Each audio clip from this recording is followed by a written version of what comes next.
sagot pa ba ng amo ang ticket natin, okay, simula sa bansa kung saan ka hanggang Manila, tapos Manila to province, sagot pa ba ng amo? So itong video na ito, sasagutin ni Sir Bong, tapusin natin para mas maintindihan natin, para wag na po tayo mag-haka kung sabi nung iba, sagot ng amo, sabi nung iba, hindi daw. So tapusin natin ang video ni Sir Bong, and follow nyo na rin si Sir Bong sa kanyang TikTok account. Okay, so panoorin natin. Magandang assalamualaikum sa lahat po ng mga OFW sa gitnang silangan.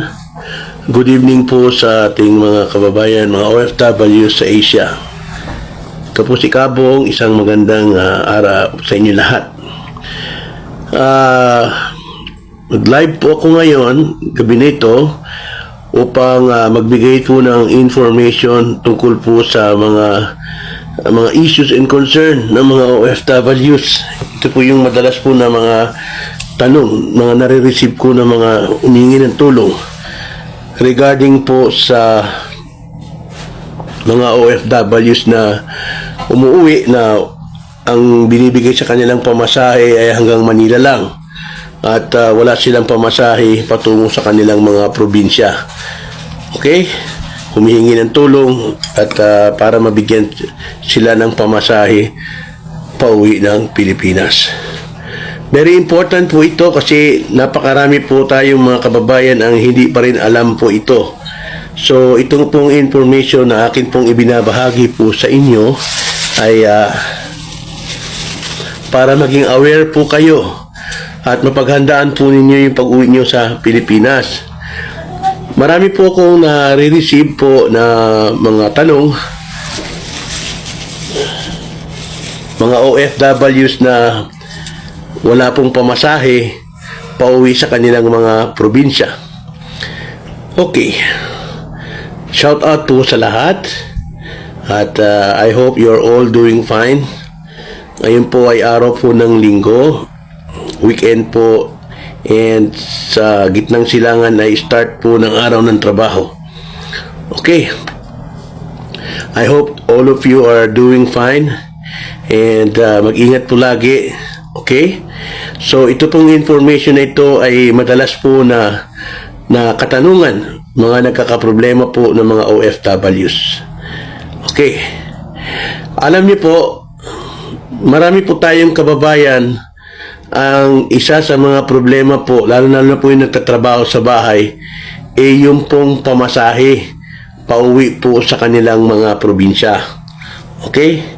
Ang mga message po sa akin ay humihingi po sila ng tulong, bakit daw sila hindi binigyan ng pamasahe. Ang pamasahe daw po ng kanila na ticket na ibinigay ng kanilang mga employer ay hanggang Manila lang.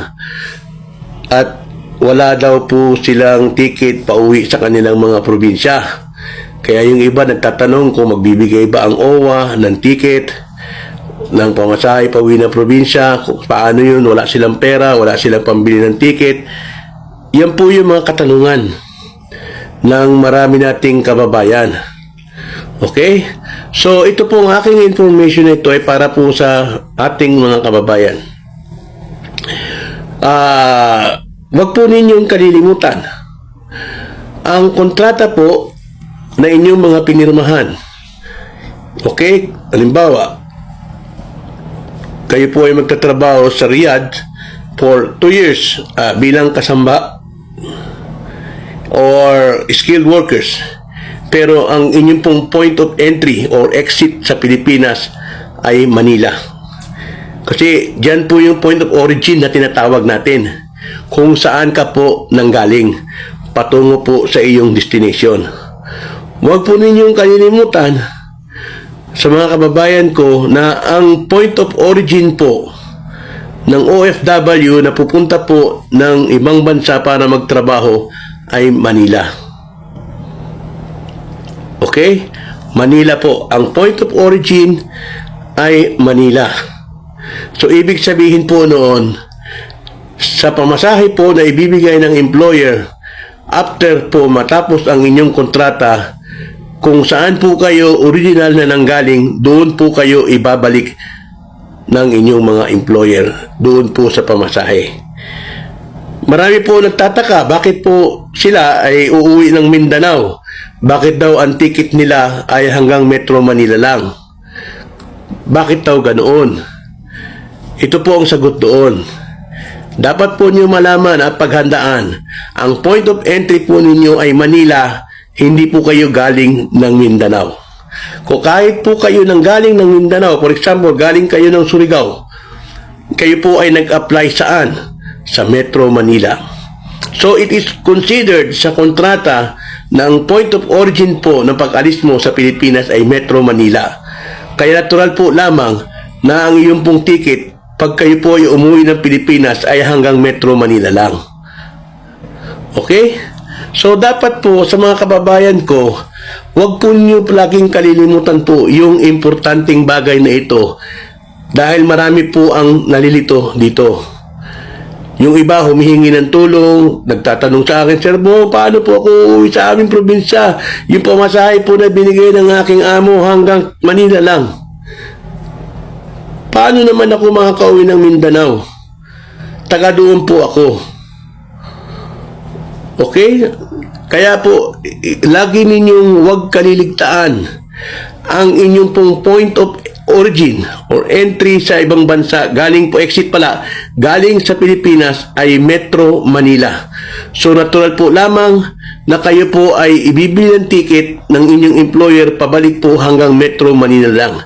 Bonus na po yun kung ang employer po ninyo ay ibibili kayo ng ticket hanggang probinsya. Bonus po yun. Kaya dapat po paghandaan po ninyo. Pag matatapos na po ang inyong kontrata, maging ready po kayo. Huwag po niyo lahat-lahat ipapadala sa inyong pamilya yung pera ninyo. Lagi po kayo mag-iiwan ng pamasahe in case po na ang ticket po na ibili sa inyo ay hanggang Metro Manila lang. Okay? Ngayon, tatanungin ninyo kung tutulungan ba kayo ng OWA sa ticket na yan. Ang sagot ko po, hindi.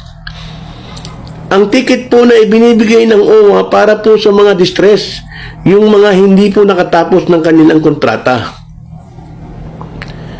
Yung mga OFW na nagkaproblema sa kanilang mga amo na umuwi na hindi tapos ng kontrata, yan po yung possibility na mabibigyan po ng ticket pauwi ng probinsya ng ating OWA. Pero kung kayo po ay finish contract, hihingi po kayo ng ticket sa OWA, pauwi ng probinsya, hindi po kayo bibigyan. Okay? So, dapat po wag niyong kalilimutan yan sa mga kababayan ko dahil very important po ito. Pag mapit na kayo pauwi, dapat po magtatabi na kayo ng pera, pambili po ng ticket ninyo, pauwi ng inyong probinsya. Para kung sakali po na hindi po kayo bilhan ng inyong amo ng ticket, ay meron po kayo magagamit. Okay?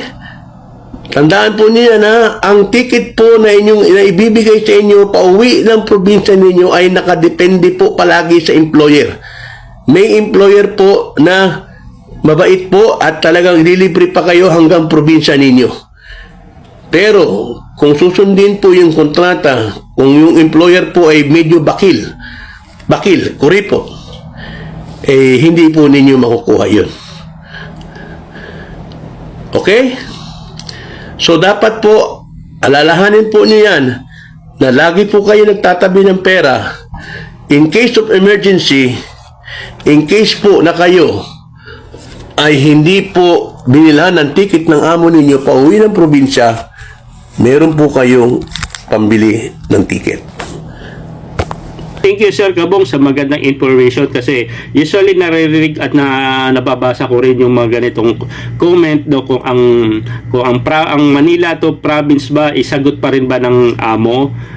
Tama din ang sabi ni Sir Gabong kasi yung point of entry, point of origin talaga natin is Manila. So wala tayong magagawa kung aamo natin, binilhan tayo ng ticket, no, hanggang Manila lang. Okay, pero merong amo na super bait, no. May kakilala ako ganyan pero matagal na rin siya. So kumbaga mahal na rin yung katulong, nakakailang balik na rin. So sinasama na rin hanggang province talaga. Okay, vice versa yun, pagbalik ganun din.